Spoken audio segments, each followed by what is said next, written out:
Ryan Kim had fired 16 assistants in 3 months. They called him the Korean guillotine, behind his back. So when he walked into his company's lobby at 11 p.m. on a random Tuesday, the last thing he expected was to hear someone singing. And not just singing, destroying a Whitney Houston song, in the cleaning supply closet, with a mop as a microphone. Ryan Kim stood frozen in his $3,000 Italian leather shoes, completely unable to move, because the voice coming from that closet, it was about to ruin his entire life. Hey besties, welcome back to our channel. If you're new here, you've just stumbled onto the best storytelling corner of YouTube. Make sure you hit that subscribe button, tap the notification bell, and drop a comment telling us where you're watching from. Now, let's dive into this deliciously dramatic story. The singing stopped abruptly. Ryan found himself absurdly disappointed, like someone had snatched away dessert before he'd taken a bite. The supply closet door creaked open, and a woman emerged holding a mop like it was a Grammy Award.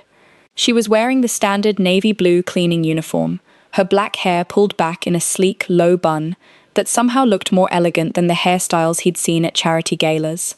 Her skin was a rich, deep brown, and her eyes, when they landed on him, held absolutely zero fear. That was new. Building's closed, she said flatly, unless you're here to steal office supplies, in which case, the good staplers are on the 3rd floor. I won't tell. Ryan blinked. Nobody talked to him like that. Not his board members, not his competitors, not even his own mother, who still tried to set him up with every Korean woman between the ages of 25 and 35 within a 100-mile radius. I own this building, he said. The woman, her name tag read Petra, looked him up and down. Her expression suggested she'd seen more impressive specimens at a gas station at 3 a.m. Sure you do, sweetheart. And I'm Beyoncé. You do sing like her, Ryan heard himself say. Well, maybe Whitney Houston. That was I Will Always Love You, wasn't it? The whistle notes need work, but the emotion was. Are you critiquing my mop karaoke?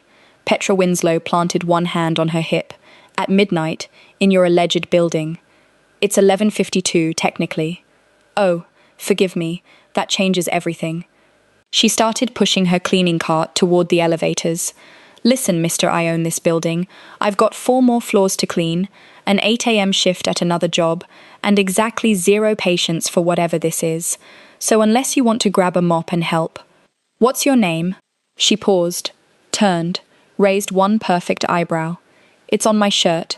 Do they not teach reading at Rich People Academy? Ryan felt something strange happening to his face. It took him a moment to identify it. He was smiling. He hadn't genuinely smiled in approximately 14 months. Petra, he read. Petra what? Petra, none of your business. She jabbed the elevator button. Petra, go find someone else to bother. Petra, I have work to do.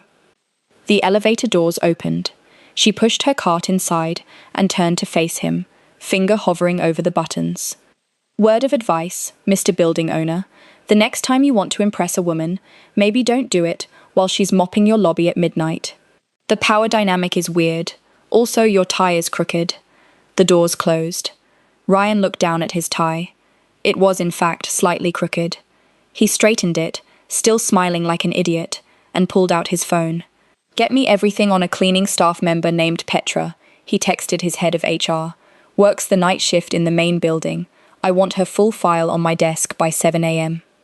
His phone buzzed 3 seconds later. Sir, it's midnight. Also, that seems like a potential HR violation. Also, are you okay? You never text with complete sentences. Ryan typed back, 7 a.m., and order flowers, the expensive kind. For whom, sir? Ryan paused, thumb hovering over the keyboard. I'll let you know when I figure it out. By 7:14 a.m., Ryan had slept approximately 45 minutes, consumed 3 cups of black coffee, and read Petra Winslow's employee file 17 times. There wasn't much in it. Name, Petra Winslow.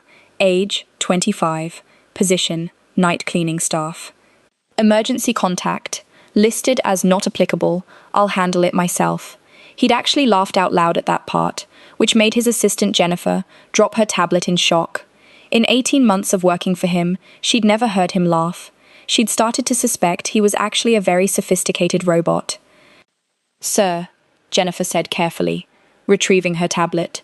You have a board meeting in 20 minutes, a conference call with the Seoul office at 9, and your mother called 6 times this morning. She says, and I quote, "Tell my ungrateful son that Park Soo-young's daughter is a dentist and very flexible with her schedule. Cancel the board meeting." Jennifer's eye twitched. Sir, we've already rescheduled 3 times. The board members are starting to question your commitment to. Reschedule the board meeting. Keep the Seoul call. And tell my mother I'm unavailable for the next decade. Your mother also mentioned she has photos from your childhood that she will release to the media if you don't call her back. Ryan pinched the bridge of his nose. Which photos? She mentioned something about a Batman costume and an unfortunate incident with a fountain. Cancel the Seoul call too. I need to deal with this. Jennifer made a note on her tablet, then hesitated. Sir, if I may ask, you seem different today. Did something happen? Ryan thought about Petra Winslow and her mop microphone.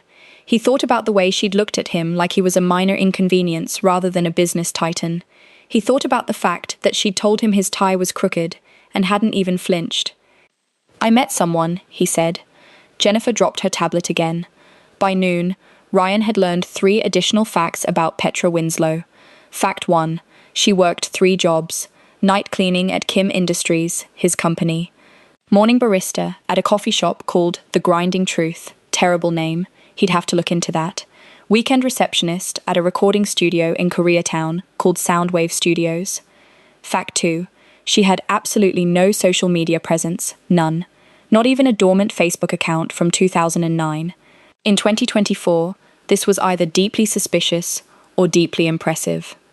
Fact 3. According to the night security guard, bribed with a $200 gift card to his favorite steakhouse, she sang every single night.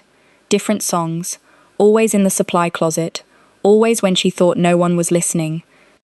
She's got a voice like honey and gravel, the security guard, a man named Doug, had said with surprising poetry. Makes me miss my ex-wife, but in a good way, you know, like I'm glad she's gone, but I can appreciate the memories while listening to this lady sing Adele. Ryan had nodded like he understood, which he didn't, because his romantic history consisted of 3 relationships that had ended with variations of, "You care more about your company than you'll ever care about me," and 1 memorable incident involving a woman who'd sold their private text messages to a tabloid. Now he was standing in the lobby at 11:30 p.m., pretending to review something very important on his phone, waiting for a cleaning lady to emerge from the supply closet. His mother would be horrified. Ryan didn't care. At 11:43 p.m., the elevator dinged, and Petra Winslow emerged pushing her cleaning cart, wearing the same navy uniform, her hair in the same elegant bun. She saw him and stopped dead. "Oh, you've got to be kidding me." "Good evening," Ryan said, pocketing his phone. He'd practiced this in the mirror for 15 minutes. He'd looked insane. He'd done it anyway. "Do you not have a home?"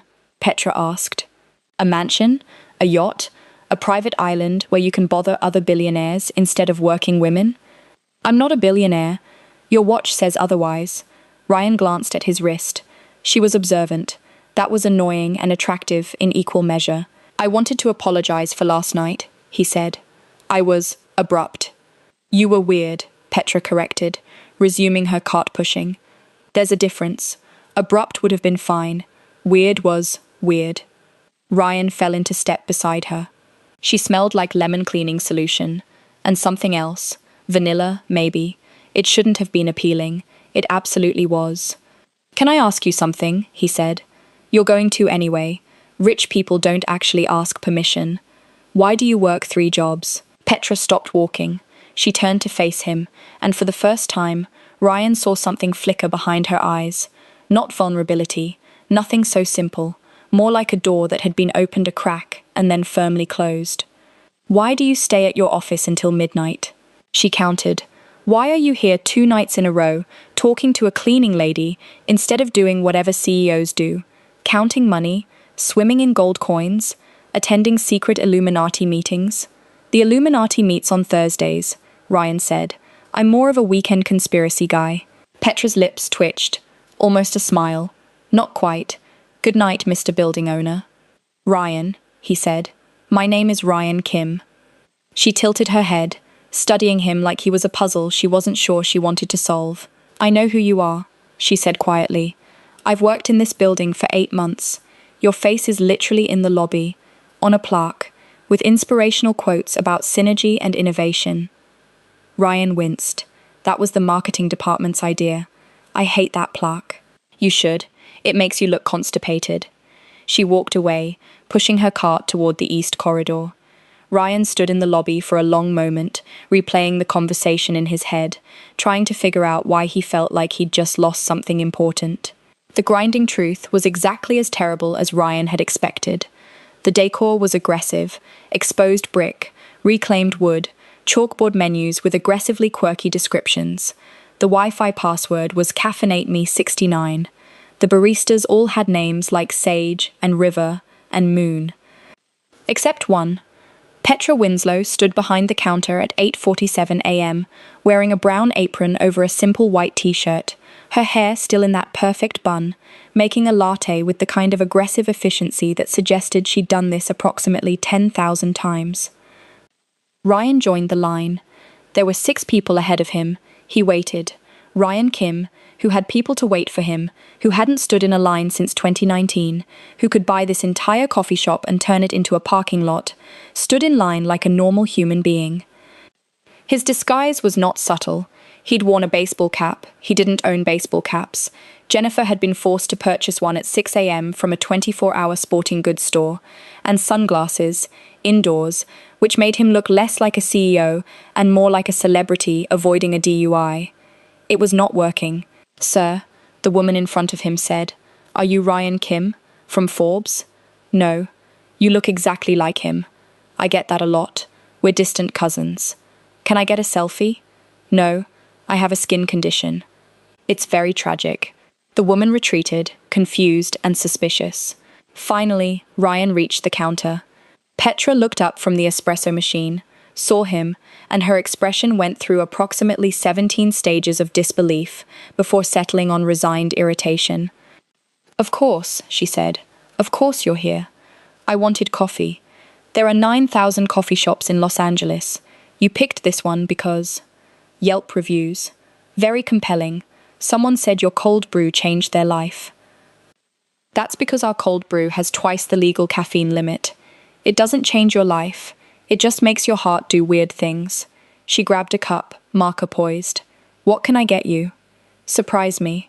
Petra's eyes narrowed. "Dangerous choice." "I once served a rude customer a quad-shot espresso with sugar-free vanilla and oat milk," he cried. "Because it was bad?" "Because he was lactose intolerant. Didn't tell me, assumed oat milk was fake, drank it anyway, and had a very public emotional breakdown about his divorce. The oat milk was a trigger, apparently. His ex-wife was into wellness stuff." Ryan stared at her. "That's the most chaotic thing I've ever heard." "Welcome to customer service." She started making something. Ryan couldn't tell what. Her movements were quick, practiced, almost artistic. "Why are you really here, Mr. Kim?" "Ryan." "Mr. Kim, I wanted to see you." The espresso machine hissed. Petra didn't flinch, didn't pause, didn't acknowledge the statement at all. "That's concerning," she said, finally. "I've seen you twice. Both times I was working. Both times you appeared out of nowhere like a well-dressed ghost. Either you're stalking me, which is a crime, or you're having some kind of midlife crisis at age, what, 30? 28. 28. Having a midlife crisis at 28. That's sad. That's genuinely sad." Ryan accepted the cup she slid across the counter. It was a beautiful drink, layers of caramel and cream and espresso, topped with a perfect leaf design in the foam. "This looks amazing. It's called the Ego Death. 4 shots, caramel, oat milk, and a sprinkle of existential dread. That'll be $8.75. Ryan handed her 100. Petra stared at the bill, stared at him, stared at the bill again. "I don't have change for this." "Keep it. That's a $91 tip. On a coffee. Consider it an apology." "For what?" "For the stalking accusation, and the midlife crisis comment, and the fact that I'm about to ask you to dinner." The coffee shop went quiet. Or maybe it didn't.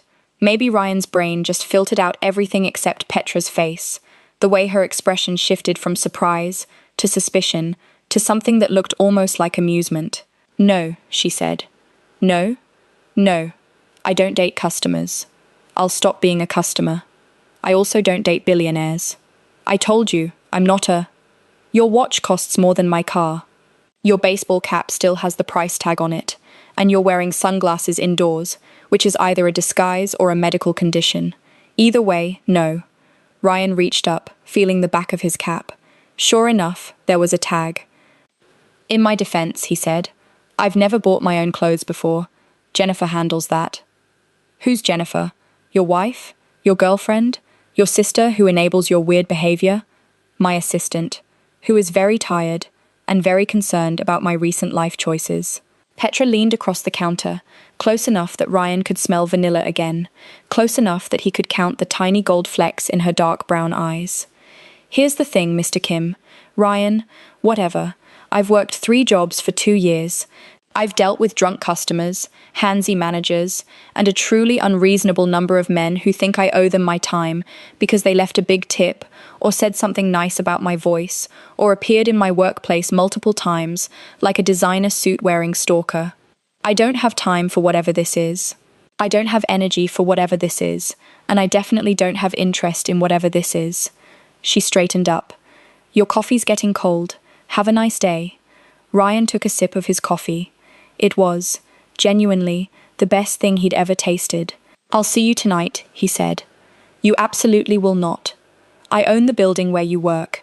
I have every right to be there. Then I'll switch to the afternoon shift. I'll come in the afternoon. Don't you have a company to run?" "I have people for that." Petra's composure cracked, just slightly, just enough for Ryan to see the ghost of a smile trying to fight its way to the surface. "You're insane," she said. "You know that, right? This is not normal behavior. I've been told, by your therapist, by my ex-therapist, she quit, said I was making her question her career choices." This time, Petra did smile. It was small, reluctant, quickly hidden, but it was there. "Good night, Mr. Kim," she said, which didn't make sense because it was morning. But Ryan understood. It was a dismissal, a closing statement, a period at the end of a sentence. What Petra didn't understand yet was that Ryan Kim had built a $4 billion empire by refusing to accept periods.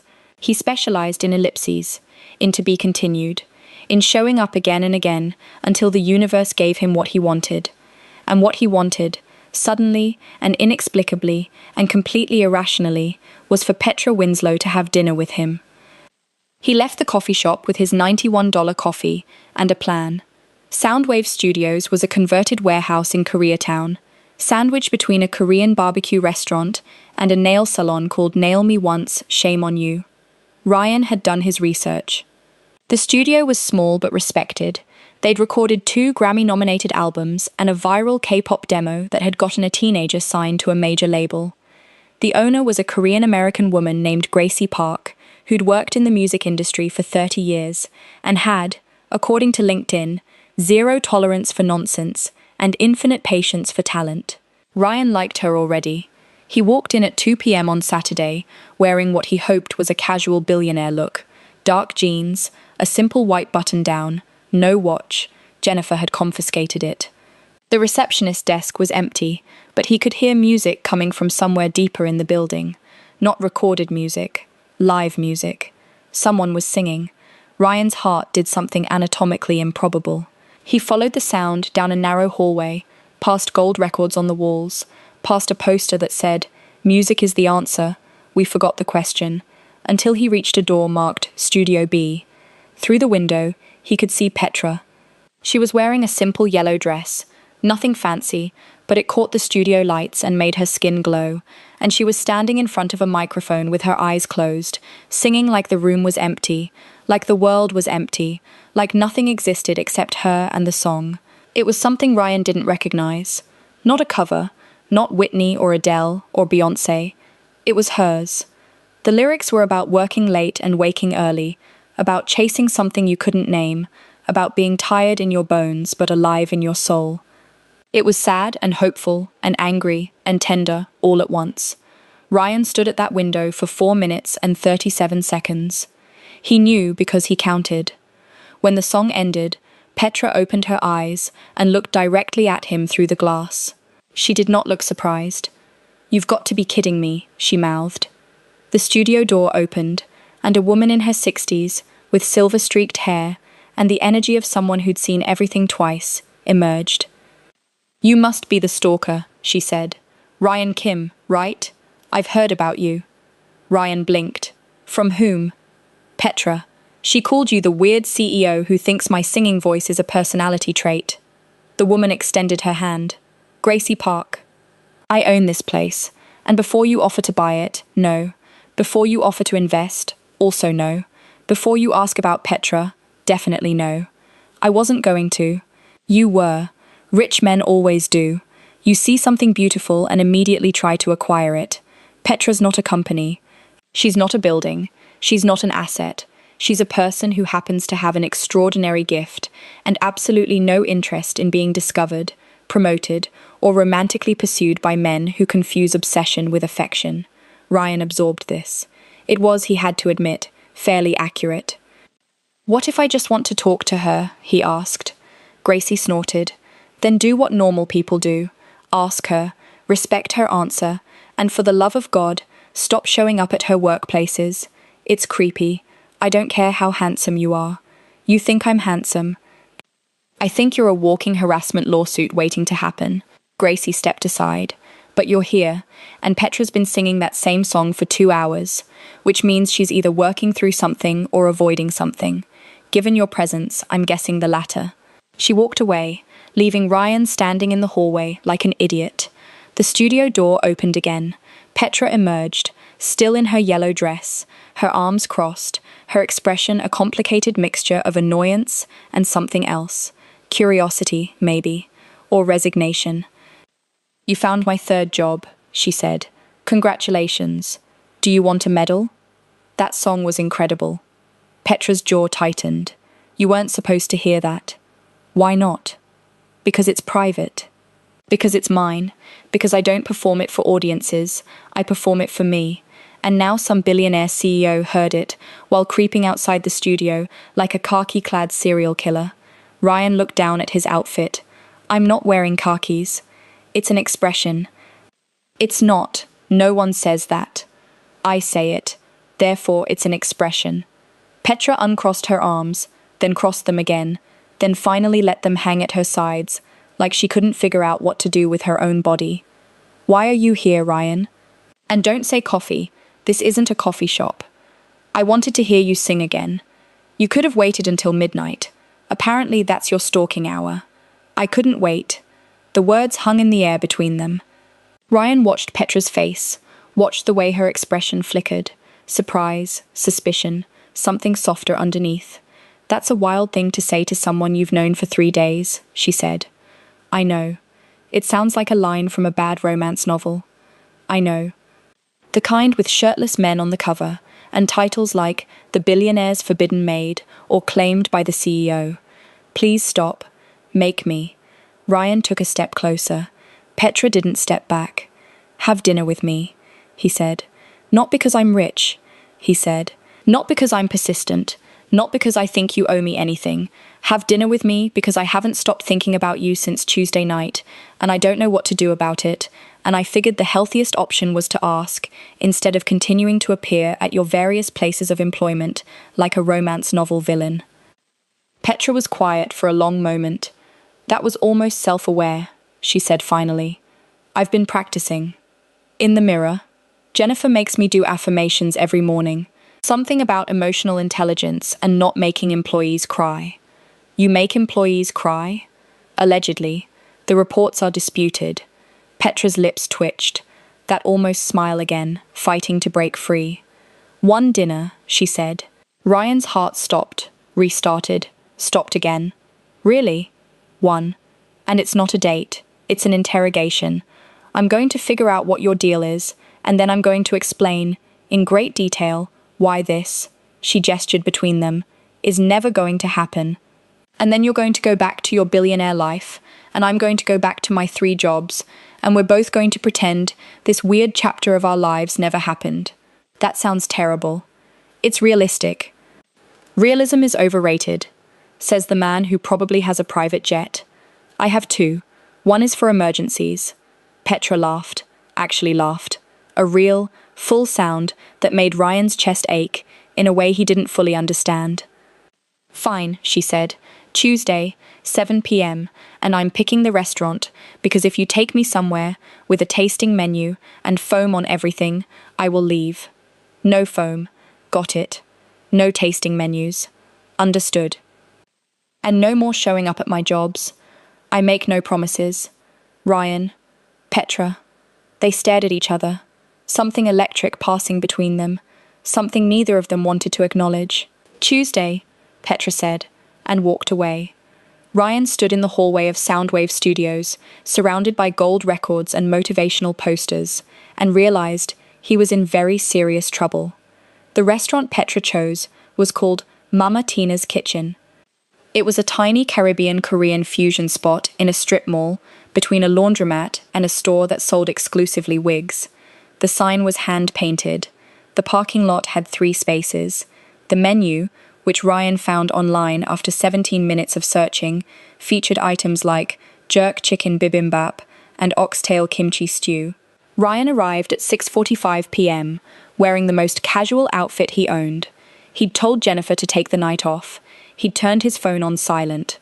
He'd even practiced small talk in the mirror, which had made him feel insane.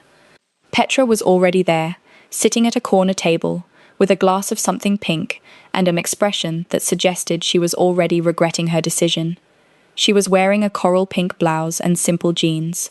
No makeup that he could see, or maybe makeup so subtle it looked like none. Her hair was down for the first time, falling past her shoulders in loose waves. Ryan forgot how to walk. "You're early," Petra said as he approached. "You're earlier. I was scoping out emergency exits, in case you turned out to be an actual serial killer. Do you find any?"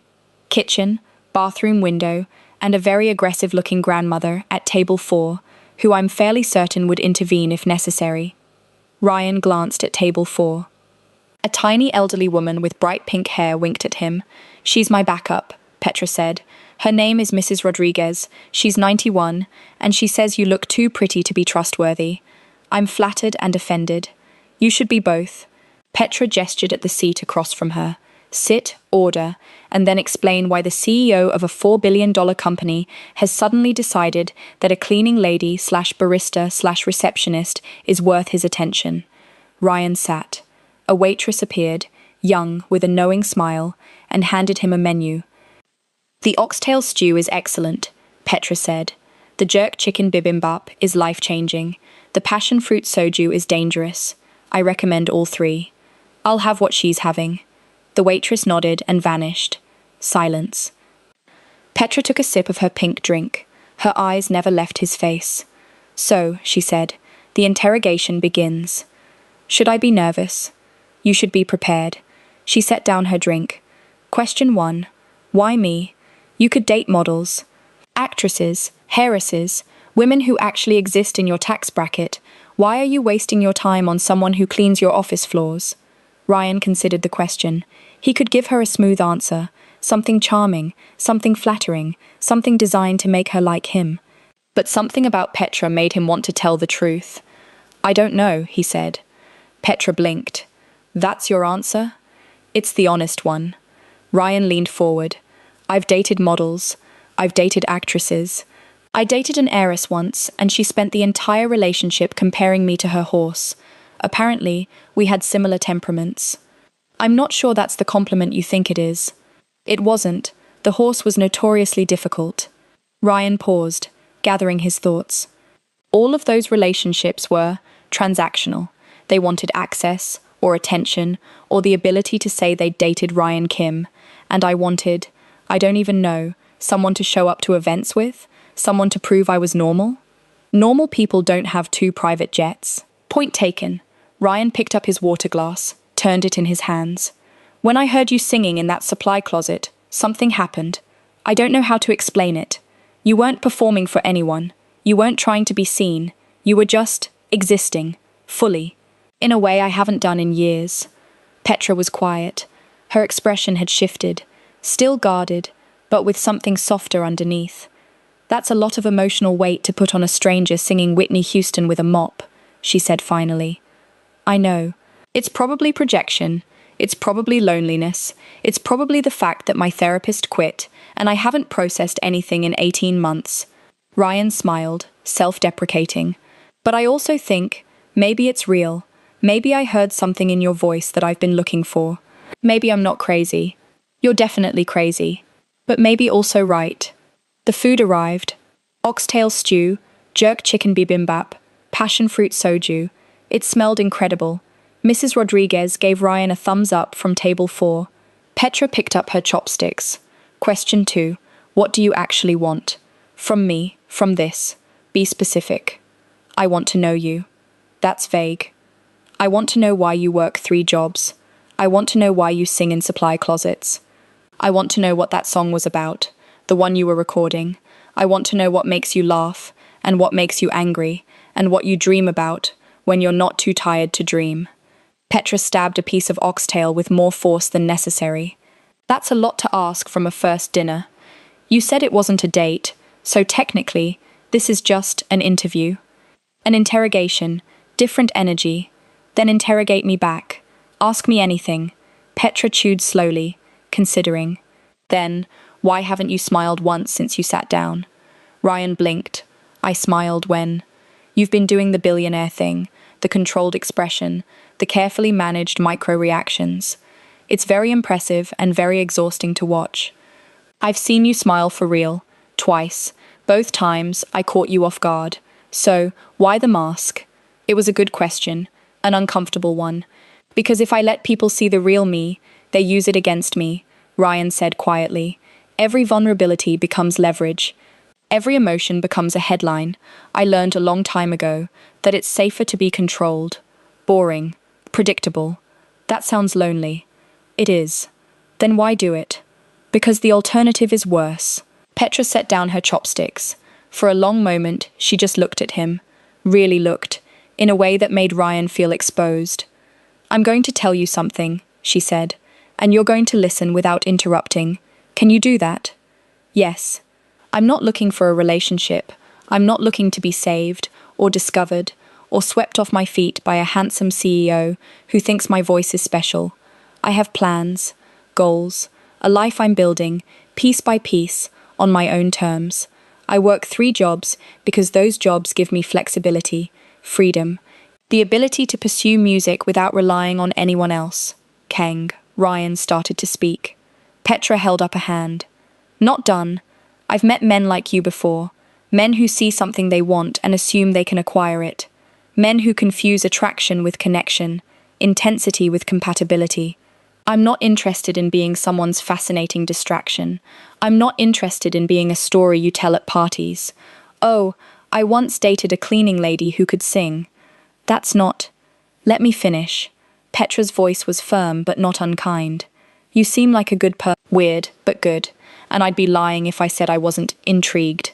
But intrigue isn't enough. Not for me. So if you want to be in my life, in any capacity, you need to understand something. I'm not going to rearrange my existence to fit into yours. I'm not going to quit my jobs because you think they're beneath me. I'm not going to stop singing in supply closets because you think I deserve bigger stages. Those choices are mine, not yours. Silence. Ryan felt something shift inside him, some fundamental rearrangement of priorities. Can I speak now? He asked. Yes, I hear you, and I understand. And I'm not asking you to change anything. I'm asking for the opportunity to be part of your life as it already is. Not to rescue you, not to elevate you, just to be there, however much you'll let me. Petra's expression was unreadable. That's a nice speech. It's the truth. Rich people's version of the truth tends to be flexible. Then let me prove it. How? Ryan thought about it. Then I have a proposal. Not a romantic one, a practical one. Give me 1 month, 30 days. During that time, I won't try to change anything about your life. I'll come to your coffee shop as a normal customer. No $100 tips. I'll say hello when I see you at the building. No midnight lurking. I'll be present without being intrusive, and at the end of 30 days, you can decide if you want me around. And if I decide I don't, then I'll respect that. Completely.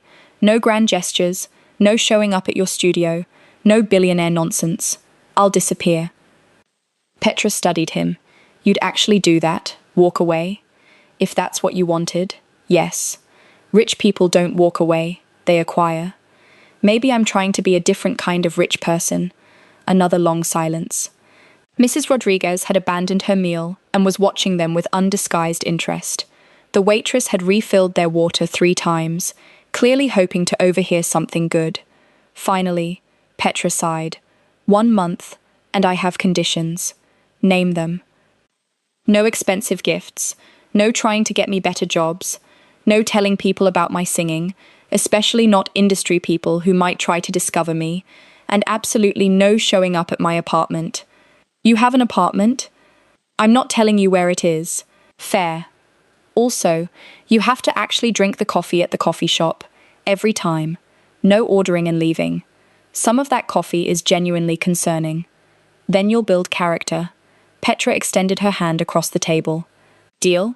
Ryan shook it. Her hand was warm, her grip surprisingly strong. Deal, he said, and something began. Day 3. Ryan walked into the Grinding Truth at 8:30 a.m. and ordered the ego death. Petra made it without comment, charged him $8.75, and gave him exact change when he tried to pay with a 20. Training begins, she said. For what? Normal person behavior. It's going to be painful for you. Day 7. Ryan discovered that the oat milk at the Grinding Truth was in fact excellent, and that the regular customers had formed a betting pool about his identity. Current theories include witness protection, disgraced politician, and extremely convincing Ryan Kim impersonator, Petra reported. What's the leading theory? That you're a method actor preparing for a role as a corporate villain. Someone suggested you're the next Marvel antagonist. I could be a Marvel antagonist. You don't have the cheekbones. Day 12. Ryan ran into Petra in the lobby of his building at 11 p.m. She was pushing her cleaning cart. He was coming from a board meeting that had lasted 7 hours and ended with someone crying. Not his fault, mostly. You look terrible, Petra said. Thank you, that's very kind. I mean it. When's the last time you slept? What day is it? Petra stared at him. Then wordlessly, she reached into her cart, pulled out a granola bar, and handed it to him. Eat this. Go home, sleep. I have. Whatever you have can wait. You're no good to anyone if you collapse. She paused. Also, you're scaring the security guards. They think you're a ghost. Ryan ate the granola bar. It was excellent. He didn't ask where she'd gotten it. Day 18. Tell me something about yourself, Ryan said. He was sitting at his usual table at the Grinding Truth, nursing his 4th coffee of the week. Something real. Petra wiped down the counter, considering. I can solve a Rubik's Cube in under 2 minutes. That's impressive. I learned to impress my younger brother. He was going through a phase where he only respected people who could solve puzzles. She smiled. A real one, unexpected and lovely. He's 16 now, still obsessed with puzzles, also very tall. I think he might be taller than me, which I find personally offensive. You have a brother? I have 3, all younger, all significantly more annoying than they were as children. Are you close? Petra's smile softened. Yeah, we are. Day 23. Ryan arrived at Soundwave Studios with 2 cups of coffee, one for Petra, one for Gracie Park. Gracie accepted hers with suspicion. You're still here. I'm persistent. I've noticed. She took a sip, raised an eyebrow. This is good. Where's it from? The Grinding Truth. Petra made this. No, the other barista, but Petra taught her the recipe. Gracie studied him for a long moment. You know, when Petra first told me about you, I thought you were trouble. Classic predatory billionaire, using your money to corner a woman who couldn't afford to tell you no. And now? Now I think you might just be a regular idiot who doesn't know how to be normal. Gracie patted his arm, not unkindly. That's an upgrade, by the way. Day 27. Do you want to hear the song? Petra asked. They were sitting on the steps outside Soundwave Studios. It was 9 p.m. The Korean barbecue restaurant next door was pumping out smells of grilled meat and sesame. What song? The one you heard through the window. I finished it. Ryan's heart rate increased. You'd let me hear it? I'm thinking about it. Petra pulled her knees to her chest. I don't usually let people hear my stuff, especially not people who might have opinions. I promise not to have opinions. That's a lie. You're a CEO. You have opinions about everything. I promise not to express my opinions. Petra laughed. That real, full sound that Ryan had been chasing for almost a month. Better. She pulled out her phone, queued up a recording, and handed it to him with earbuds. If you hate it, lie to me, she said. I'm emotionally fragile. You're the least fragile person I've ever met. That's what I want you to think. In reality, I'm a mess. Ryan put in the earbuds. Pressed play. 3 minutes and 42 seconds later, he was trying very hard not to cry in public. Well? Petra asked. I have no opinions. You're literally crying. That's unrelated. Allergies. In October? Seasonal allergies, very specific. Petra took her phone back, a small smile playing at her lips. So you liked it? I think it's the most beautiful song I've ever heard, Ryan said honestly. And I think you're wasted cleaning buildings and making coffee. And I know I promised not to have opinions, but I'm breaking that promise because you deserve to know. You're extraordinary. And whoever gets to share your music with the world someday is incredibly lucky. Petra was quiet for a long moment. Then she stood, brushing off her jeans. That's 3 days early, she said. What? The 30 days. That speech was very I want to be in your life energy. You're supposed to wait until day 30 for the big emotional moment. I couldn't help it. The song broke me. Petra smiled. Slow, genuine, transformative. You want to get dinner? There's a place down the street that does amazing kimchi fried rice. Is this a date? It's an extension of the interrogation. We're still gathering data. What kind of data? Whether you can handle spicy food without crying. I absolutely cannot. Then it'll be entertaining. She extended her hand. Come on, Mr. Kim. Let's see what you're made of. Ryan took her hand. Things changed after that. Slowly at first, then all at once. The way falling always happens. Ryan started leaving the office at reasonable hours. He discovered that 6 p.m. existed, that there was a world outside spreadsheets and acquisitions, that his apartment had windows that faced west and caught the sunset in shades of orange and gold. He started sleeping. Real sleep, not the 4-hour executive power naps he'd survived on for years, but actual 8-hour stretches where he dreamed about things other than profit margins. Jennifer noticed first. Sir, she said one morning, you're smiling. Am I? You've been smiling for 3 weeks. The legal department is concerned. They think you've been replaced by a pod person. Tell legal I'm fine. Also tell them the Henderson contract needs revision. Clause 7 is ridiculous. Yes, sir. Jennifer paused at the door. Sir, whatever's happening, it suits you. What was happening was Petra. Petra, who texted him at random hours with observations like, just saw a man argue with a pigeon, pigeon won. Petra, who made him listen to obscure 90s R&B and judged him when he didn't know the lyrics. Petra, who fell asleep on his shoulder during a late-night movie and woke up pretending it had never happened. Petra, who was slowly, terrifyingly, becoming essential. I think I'm in trouble, Ryan told his reflection one morning. His reflection, wisely, did not respond. The trouble became apparent at Gracie Park's birthday party. Gracie was turning 65, and Soundwave Studios was celebrating with a gathering that somehow combined karaoke, Korean barbecue, and what appeared to be a piñata shaped like a guitar. Ryan arrived with flowers, tasteful, not expensive, he was learning, and a card that Jennifer had helped him pick out.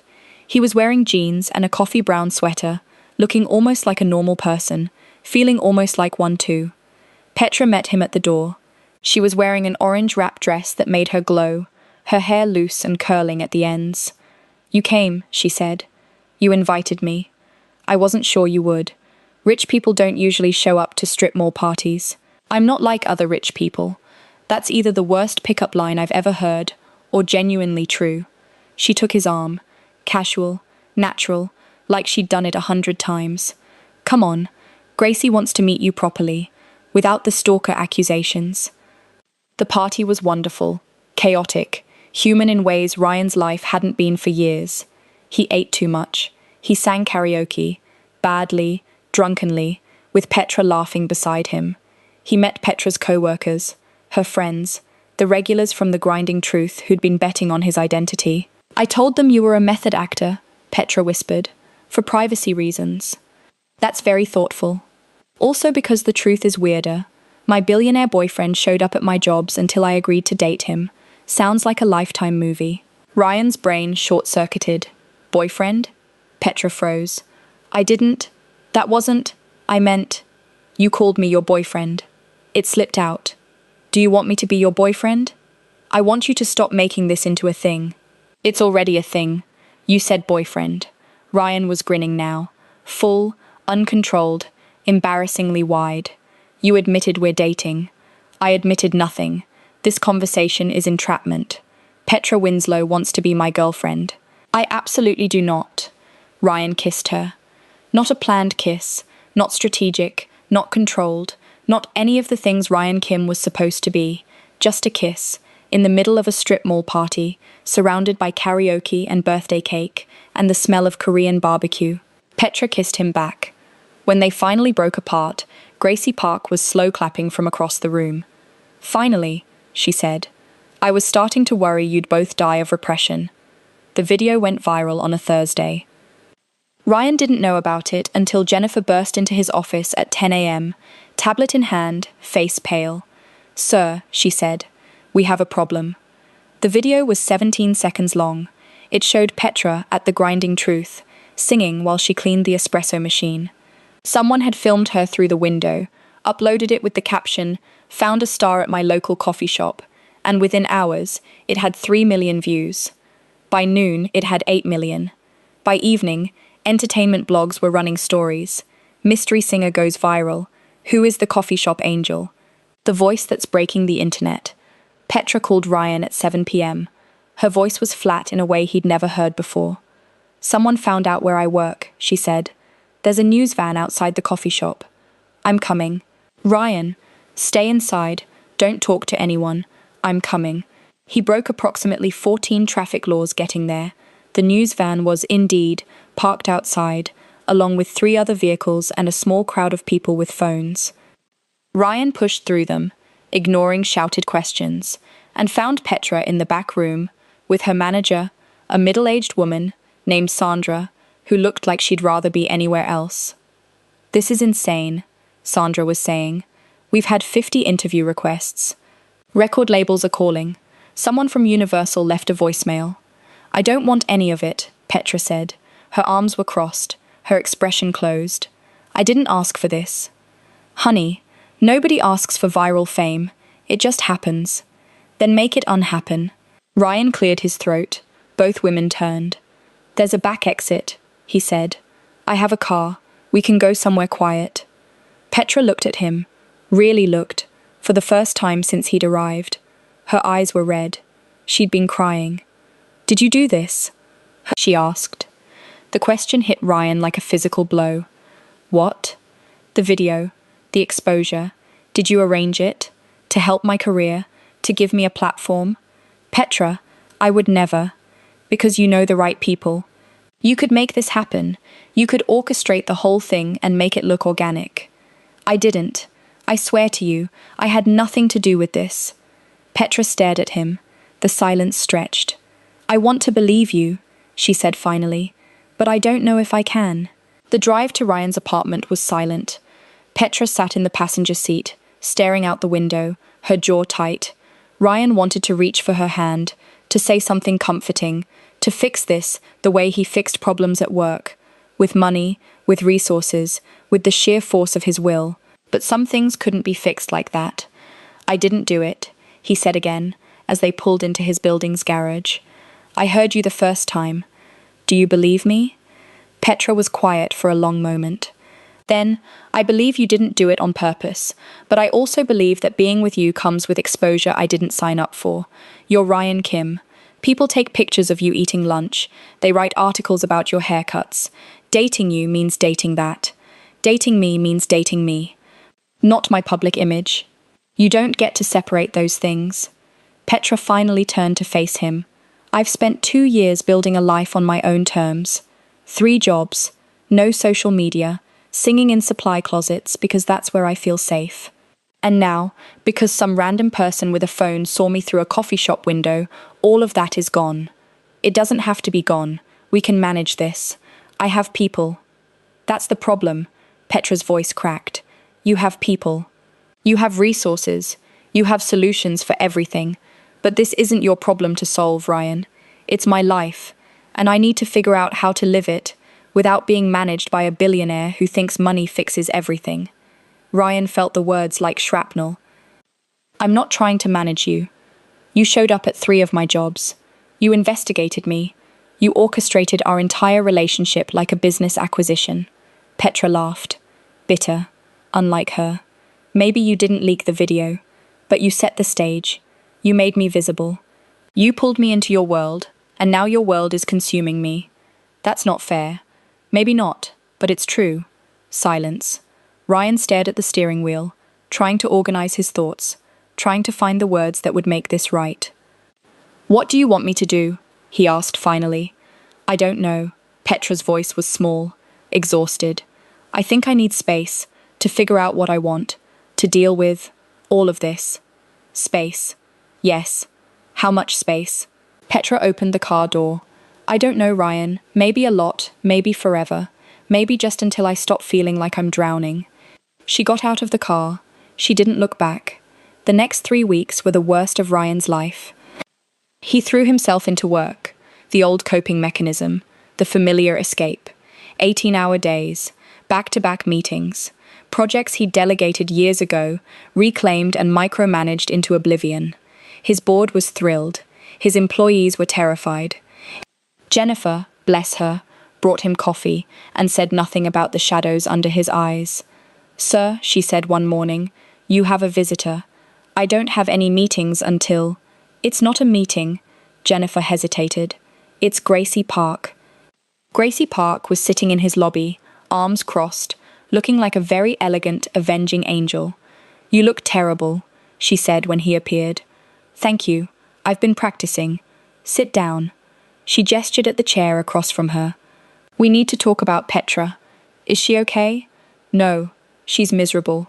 She's been recording the same song for 3 weeks, and every version sounds like she's crying into the microphone. Gracie leaned forward. What did you do? I existed. Apparently, that was enough. Don't be dramatic. She told me about the fight, about the video, about her accusation. She thought I leaked it. Did you? No. Ryan's voice was sharp. I would never do that to her. I know, Gracie settled back. I've spent 65 years reading people.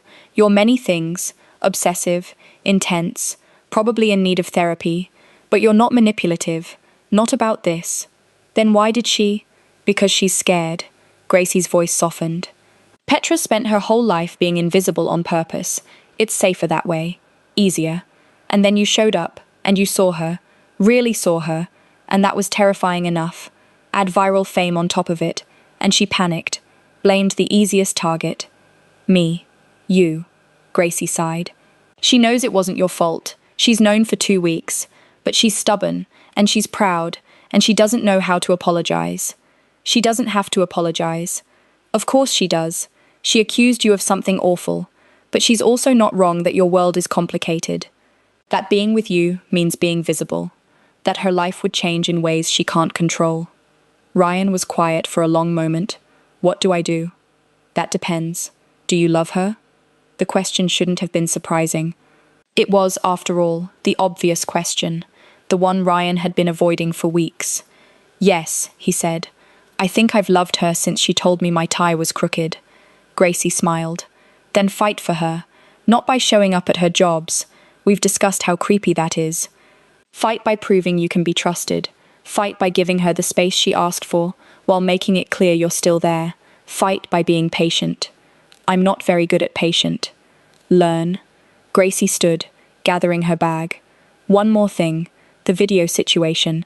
I've been handling it. Turning down interviews, threatening legal action against the worst stalkers. But there's one offer that might actually help. What kind of offer? A record label. Small, independent, run by a woman I've worked with for 20 years. They're not interested in making Petra famous. They're interested in helping her record an album on her own terms. That sounds perfect. It is. But Petra won't even discuss it. Says she doesn't want anything connected to the video. Gracie met Ryan's eyes. She needs someone to convince her that taking help isn't weakness. That building something with support isn't the same as being controlled. And you think that someone is me? I think that someone needs to be her, but I also think she might listen to you. Gracie headed for the door, then paused. Oh, and Ryan? The next time you want to woo a woman, maybe start with coffee and conversation. The workplace surveillance thing is genuinely unsettling. Noted. Ryan waited 2 more weeks.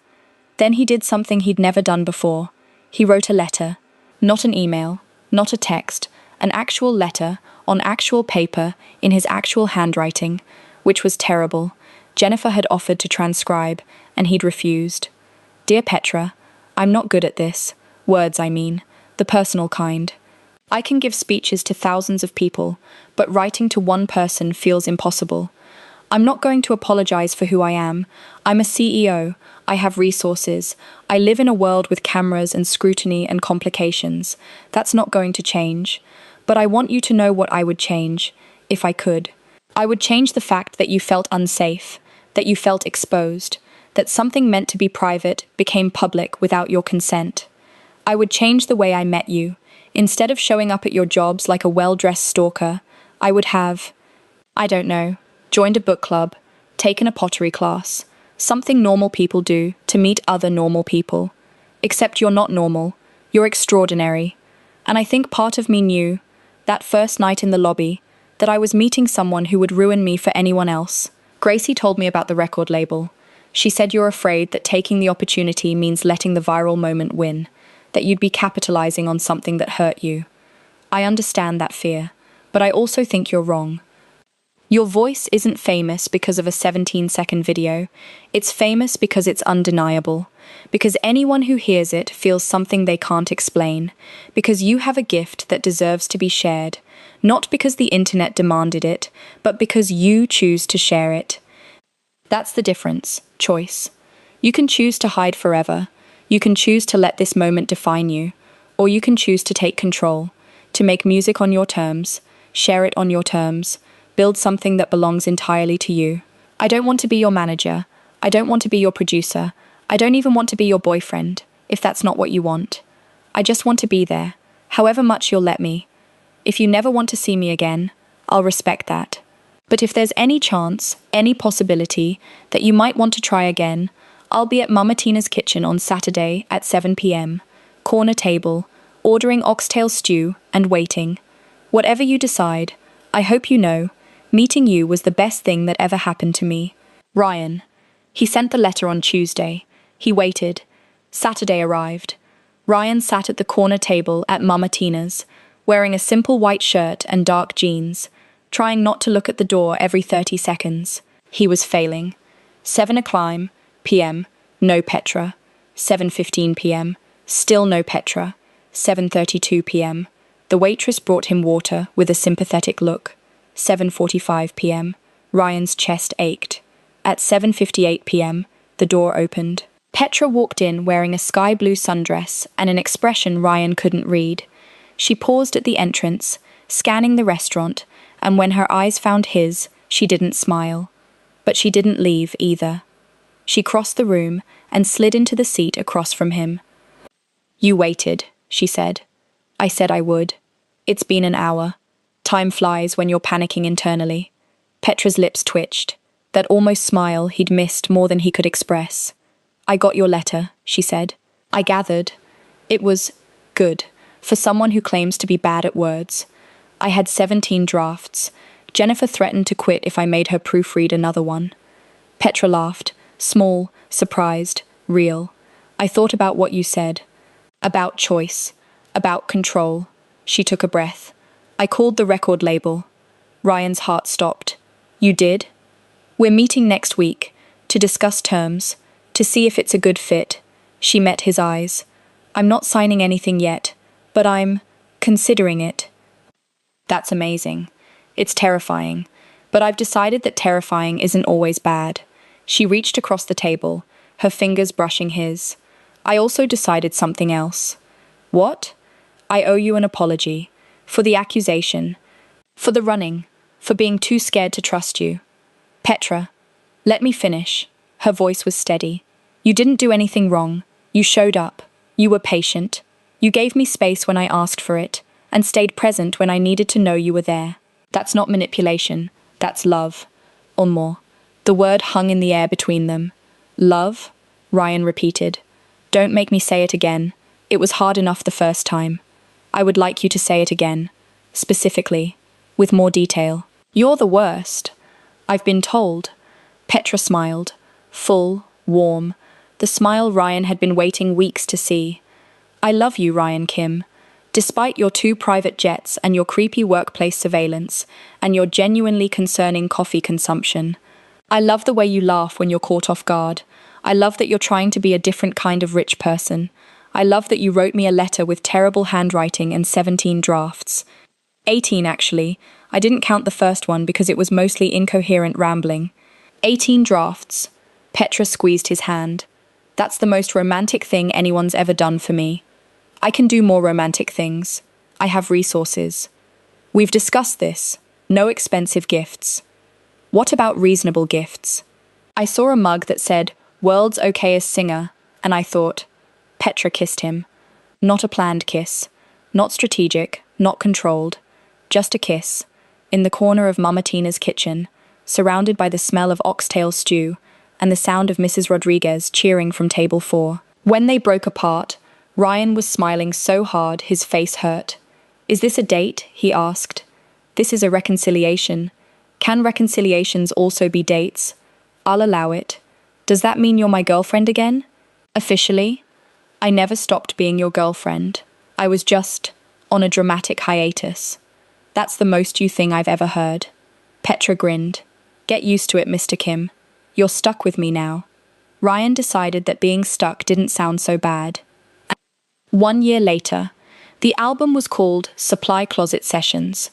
Petra had insisted on the title, despite the record label's concerns that it wasn't marketable, but Ryan had learned, over the past year, that arguing with Petra about her music was pointless. She knew what she wanted and she would get it, with or without anyone's approval. The album debuted at number 3 on the Billboard charts. Ryan celebrated by buying The Grinding Truth, not to change it, but to ensure Petra would always have a place to make coffee if she wanted. She'd rolled her eyes at the purchase, but hadn't complained when he installed a state-of-the-art espresso machine. Gracie Park celebrated by throwing a party at Soundwave Studios that lasted until 4 a.m. and ended with karaoke renditions of every song on the album. Petra's brothers celebrated by showing up unannounced at Ryan's apartment, eating all his food, and threatening him with extremely creative violence if he ever hurt their sister. They're joking, Petra had said afterward. Mostly. The one with the tattoos seemed serious. That's Gilbert. He's in law school. The threats are aspirational. Now, on a warm Saturday evening, Ryan stood in the crowd at Petra's first major concert, a sold-out show at the Greek Theatre. 5,000 people gathered to hear the voice that had once echoed in supply closets and recording studios. She was magnificent. Not because she was technically perfect. She wasn't.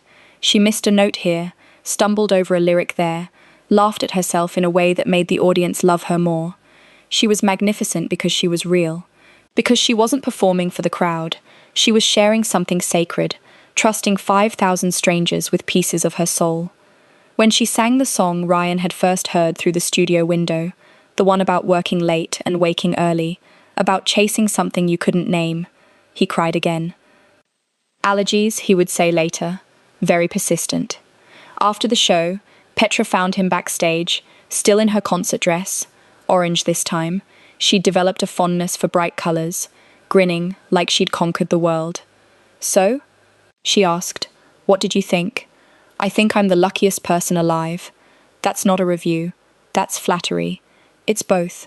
Ryan pulled her into his arms. "I'm so proud of you." "I'm proud of me too." Petra rested her head on his shoulder. "Did I mention I'm headlining a tour next year? 15 cities. 3 months." "You mentioned." "Did I mention you're coming with me?" "That was implied." "Did I mention I love you?" "You could mention it more often." "I love you, Ryan Kim, even though you still have 2 private jets and questionable taste in baseball caps." "I love you too, Petra Winslow, even though you make fun of my baseball caps." They stood like that for a long moment, surrounded by the chaos of backstage, crew members rushing, equipment being moved, photographers asking for one more shot. "What happens now?" Ryan asked. Petra lifted her head, eyes sparkling. "I'm thinking oxtail stew. It's midnight. Mama Tina's is open late for concert nights. Mrs. Rodriguez promised to save us a table. She's still there?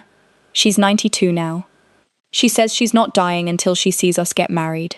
Ryan's heart stuttered. "Married?" Petra smiled, that slow, knowing smile that had ruined him from the very beginning. "Eventually," she said, "if you play your cards right." "What cards are those?" "I don't know. I'm making this up as I go." She took his hand. "But I think we're doing okay so far, don't you?" Ryan thought about supply closets and midnight lobbies, about coffee shops and recording studios, about letters with terrible handwriting and dinners that were definitely dates. "Yeah," he said, "I think we're doing okay." And they were. And that is the story of Ryan and Petra, proof that love can find you in the most unexpected places. If you enjoyed this story, smash that like button, subscribe if you haven't already, and drop a comment telling us your favorite part. Also, hit that notification bell so you never miss another story. We've got so many more coming your way.